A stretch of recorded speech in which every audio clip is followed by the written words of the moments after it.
And we are live. Hey, Laura, how you doing? Good, happy Friday. TGI TGIF. Friday. It's going to be a little cold over the weekend, but next week it's going to be warm. Tuesday is going to be 60 degrees. Oh my goodness. Isn't Oh, that amazing? love Yeah. it, love it, love it, love it. Well, I'm totally excited because this is something that you and I, this subject today, faith, is like a big, huge, big, huge for us, okay, in all aspects. So I'm going to turn it to you because I know you've been doing research as you do all the time. I love it. You are our head of research department, I swear. And you actually have been doing great with it. So, Laura, I'm going to turn it right over to you. So go ahead. Okay, great. I just want to say something. I learn so much every time I'm doing research. It's awesome. Well, today we're talking about faith. And you know what? It was amazing. You don't realize what the definition of these things are. But I looked up the definition of faith and it says complete trust or confidence in someone or something. It doesn't even bring religion in there, which is amazing. And there's a difference between religion and faith. And the difference is faith is all about trusting in someone or something. And religion is how you worship or your beliefs are. So, people say, they can't say faith and it's going to be religious, but it's really not. They're two separate things. Yes, you could be religious and have faith, or just the opposite. Faith has been around since the beginning of time, going back from the beginning of the world and stuff. So, but what was really interesting that I found out, and some of you might be atheists, but that the atheists even have faith, and their faith is in science. So, if some of our Christians, we have our faith in God and Jesus. They have their faith in science. So faith is with everybody, which is amazing. You know, I was going back and thinking about it. When would faith start as an early age? Because I know faith started with me as an early age, but when babies are born and when they're toddlers, how do you think they would learn faith? Their faith would be from their parents or anybody that's taking care of them, because they learn to trust. So that's really the beginning of faith, as far as when we're young toddlers and kids, small kids. And we learn to trust our parents, and anybody that's a role model us. And that's where we start to learn what faith, or feel what faith is all about, because we really won't learn that word till we get older. But with that, Deb, you want to talk a little bit more about the kids and school age kids and stuff?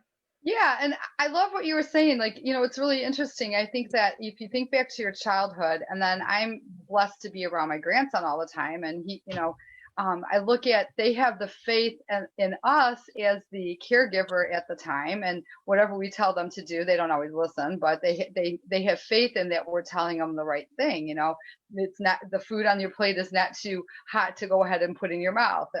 Maybe it's, okay, it's okay to cross the street. They put their belief and faith in us as we're guiding them along the way. I think in school, which is very interesting, in the Catholic or Christian schools, where they do teach faith in religion and through Christianity and all that, they learn faith from the Bible, which is really awesome. And again, here we know that not everybody believes exactly the way we do, but for Lori and I know we're Christians and we believe in faith. And I know that we also believe that the way that it's taught in the churches and stuff like that, we have our faith when we're listening to somebody teaching, when we're listening to somebody reading scripture or whatever. We're having the faith in that they're telling us what's there. There's faith in also other things like, oh my goodness, do I believe in the Easter Bunny or Santa Claus and all these fun little things that people, from little kids on, they have trust in that until they know maybe different. Okay. Faith also goes along with patience. Okay. So if you want to put it into different terms, sometimes we have to have faith before we believe something's going to happen. Maybe you're having your faith is part of like, oh my goodness, I'm not working, or I need to find a job. I need to find, a significant other. I need to find a new friend. I need to find a new, gathering place, all these subjects that we've been speaking about previously, and so faith sometimes is trusting and believing in something can happen. I have faith in that. For me, oh my goodness, I have faith and trust in maybe some of the, this is silly, but products and things that I use on people's hair. Okay. I have faith in a certain thing. So I always use that. I like continue to, I'm consistent. Okay. And so cause I have faith in it. I have faith in Lori's chocolate chip cookies. They always taste the same, you guys. They are the best things in the whole world. But, I will never pick up a cookie wondering what it's going to taste like. I have trust and faith and know that that's going to taste that way, and you can kind of bring it to different like aspects. Okay. As we get older too, faith as we experience it in life with school and friends and family and circumstances, I have faith that my kids and my young adult kids are going to make good choices. Okay. I have faith in them because they've shown me that, and I trust them. Okay. So I don't know, with that, Lori, I know you're going to talk more about like stuff with the adult aspect, because that's kind of the children and young adult aspect. And I'm going to turn it back to you. Oh, W did great. He really hit on some key points. As we get adults and we have to be responsible, right? We have to, we have to have a lot of faith in a lot of decisions that we make, like Debbie was talking about, like, should we marry? Should we have children? What kind of career we're going to want? Faith in, people start getting sick and we want to have faith that they're going to get better. Faith, with even our parents aging, that they're going to, hold on, or they're going to get the right treatment they need for themselves. Faith with doctors. There's a lot of faith, and that's when I think our spiritual growth gets better, because we are like full blown into the faith thing, because everything we do, we have to rely on our faith, like I always say, there's nothing more than relying on your faith, because how do you get through things, especially with everything going on now with the country, with everything. We have to have some kind of faith. And you know what? The more that we're stronger on our faith, the more that our children and other people around us are going to see us as examples, and they're going to be a lot faithful and feel a little bit more comfort. I think when I think of faith, I just think of comfort, like somebody giving you a big hug, because it's like, okay, you have faith, but somebody's hugging you at the same time while you're waiting for an answer, whether who it is or whatever, if it's a God or a higher power or whatever. But, we have Debbie and I have so many awesome experiences with faith, and we'd like to share them with you today. And Debbie, your faith is just unbelievable. And I think that's why we've been such good friends for so long, because we understand each other and we're always there for each other to pray, to just lift each other up. But I think our faith is what is the biggest thing that we have between each other. Mm-hmm. And that. So with that, you want to talk a little bit about some faith issues that are things that you have done with that has been your faith that has Definitely. Definitely. I'm going to say, first of all, I'm going to say, sometimes faith, when you have faith and you believe in it, sometimes it can appear there's no sense. Like, why would you believe this is going to happen? And a lot of people know me that I say, and, this is my personal, just so you guys know, that Lori and I are going to speak from our heart, that, I believe God's got this. God's got my back. God's got, whatever the situation that we're going through, and so, during, the whole pandemic, I think this is a great way to explain it. I struggled with the fact that, oh my goodness, am I ever going to be able to get back all my clients? And are they going to come to me, and are they going to trust me that I'm going to, have a safe place for them to come back and get their hair done? I mean, this was a very concern, because that was an income that I could be losing. And I had faith that I would in myself, of course, I knew that I would do all the appropriate things, but I kind of questioned, like, oh my goodness, maybe it would be hard. And actually, to the opposite, it was that I have built even a bigger clientele, which is really cool. Okay. But I had faith. I had faith in them. They had faith in me, but I also had faith that God would carry me through, that God's got this. And that's how I believe. Okay. And that doesn't mean necessarily everybody believes that way, but I trust. I know that there's challenges that we go through, and that, like, somehow we don't always see the light at the end of the tunnel. And sometimes for us, we're going to go through a challenge. My mother used to always say, everything happens for a reason. And sometimes when we're going through a really rough spot and we've had a challenge, a hardship, and I always say, I have faith it's going to work out, because I know everything happens for a reason. And when you end up going through that, and that's not, I don't have a specific one to actually say right now, nothing's coming to my head. And I don't mean that. I've got numerous ones that I could say, but it's just that you wrap it all around your head and you think that, and you just got to stay with that. And there's times where, even yesterday, I've talked to Lori, and I'm like, I have a challenge, and I'm she puts my head back on straight. I think that when you have faith, you have to have a faith partner sort of too, that puts you in perspective. And with that, Lori, I'm going to send you back to you to, Okay. Share. Well, thank you, Deb. You did great. I love that story, and I love our relationship. It's awesome.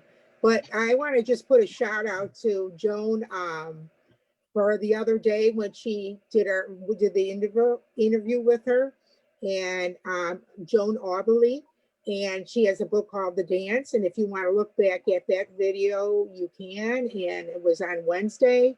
She was such an inspiration to us in her faith through all the things that she had gone through. As far as my faith, I've been challenged so many times in my life, and I had to think this morning, what was one that would really I could talk about that you guys could kind of understand. Have you ever been in a situation where you're really kind of financially really strapped and you don't know what you're going to do? I was so fortunate so many times in my life, but one specific time was when my son was going into kindergarten, and I was married, and me and my husband did not have any money, like, for food for the next week. And I didn't know what we were going to be doing. At that time, I wasn't working, and I was with Tony full time and my son. And I remember the neighbor telling me that if her daughter and my son were going kindergarten together, she would let me babysit her and her brother. So I remember, I don't even think we had bologna, but we had nothing to put on the sandwiches or anything. That's all I had in the house. And I didn't know how we were going to get food the next couple of days. And so we went to church that day, and I remember asking God, please give me some kind of sign that we're going to have some food for the next couple of days. And I felt real good after church, and I felt like things are going to work out. And I had faith that God was going to have a plan. I walked over to the neighbor, and I knocked on her door, and I said, do you still want me to watch your daughter and the son for when school starts? And she said, oh, only if my daughter is going with your son. And she looked in an envelope, and she got it from the school, and the school said when she was going. And she goes, here's the keys to my house, and I'll be giving you $160 a week to watch my kids. I went home. I couldn't wait to tell my husband. I'm like, oh my gosh, we just got a miracle from God. And, again, there's times in our lives where we're just so struggling, and, and you don't know what to do. And you just need to bow your head, or, if you're a Christian, you pray to God. Or if you're not a Christian, Jewish people pray to God. There's other religions that pray to God, or your higher power, whatever, and just ask them to show you a way, or give you some kind of sign that things are okay.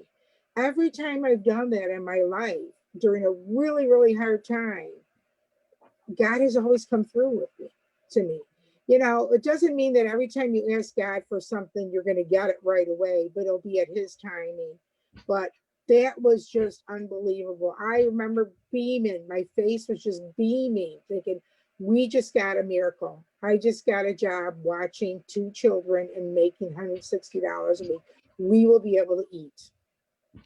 And so that's my story. And it's something I'll never forget because, you know, talk about having faith, strong faith, and trusting that things were going to work out.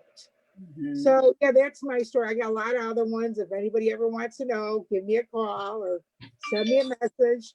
But with that, Deb, I'm going to let you conclude with everything. Well, I just want to say that story is, I didn't know that story, or if I did, I forgot it. And that is like amazing. And that tops my story for sure. I mean, that just is like, and it's not about that. I'm just saying it just makes me feel that much more happy to know that, you know, holding on to your faith and your belief is so incredibly, it can make you or break you, you know. It can keep you in a positive mode, or it can, you know, and you don't want to go the negative way. You got to just keep trucking on, because what else people depend on you, you know, and all that. And so I just want to say that a couple things real quick before we close out. I want to say I'm very excited that we are growing again, you know, and that we have jumped over 300. And you know, our goal you guys, our goal is 1,000. Okay. And we really encourage you guys to invite and to share our, you know, mission here with people, because this is all about friends helping friends. And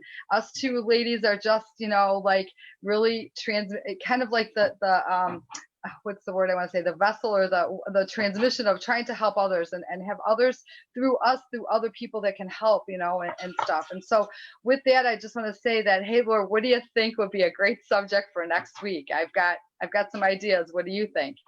Wow, we got a really kind of a crazy week here in this country and stuff, and we really need to be positive. How about something about kindness? I love that. I think yes, I really think that we can talk about kindness and how we can use it everywhere, you know, within our homes and without and outside of our homes and stuff. So with that, I just want to say, everybody, that we've been blessed to be here again today, having a great time.